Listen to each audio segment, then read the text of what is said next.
I'm deep. Here goes. Nowadays, everybody wants to put me on a spot. Seems like they all want me to come off the top. So I'll go above the topics where many would often stop. I'll ascend beyond the limits as I attempt to continue coexisting amongst those only pretending to be living. See, in a little while longer, there'll only be bitches, no more women. Cause we're no longer instilling principles, our wisdom in our children. So they're depending on a weapon. Equipped with a piece in the streets is where they learn their lessons. With sounds that don't require speech is how they speak, our gestures could be questions. I'm saying our gestures could be questioned.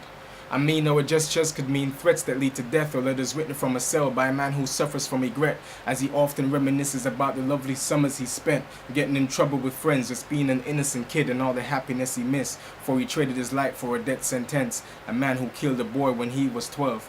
Now he lays restless, and he was known to roll with those who are so cold that they would quickly slit your throat to get your necklace. And he believed in his peace. His mother tried to make him right, but when she left, all he did was read magazines on his dresser, monthly editions of his father's subscription to Smith & Wesson. He collected clippings from all the issues till the ones from August missed him.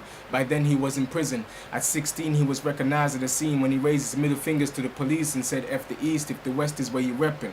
Not knowing he exposed his heat, all he heard was freeze, and the coldness of his heart was gone in just a second. He suddenly now feels lonely and out of place. His tears fell from his face. The ones who claimed to have his back, not one of them were present. And as he's being hauled off as a felon by lawmen who will be applauded for all their efforts, commended by their commanders for following orders and even awarded medals, as his arms are twisted, he thinks of how it's messed up that none of his so-called friends are with him. On his way to the precinct while speaking to himself, he says he can't believe that not one of his soldiers were loyal. He pays the cost for his freedom for he can't afford a lawyer, and his girlfriend needs him for she's pregnant and hell-bent on not having an abortion. Now he'll never really get a chance to know his daughter, plus he never really got sense from the sentences really spoken by his father, and he never did too well with following orders, so for the following months he wallowed in sorrow. His hate grew for the cowards he followed. So many fathers are incarcerated, lives wasted from early ages, and though we recognize the early stages, if we don't help to curb the wayward, today then, how will we fix what will be wrong tomorrow?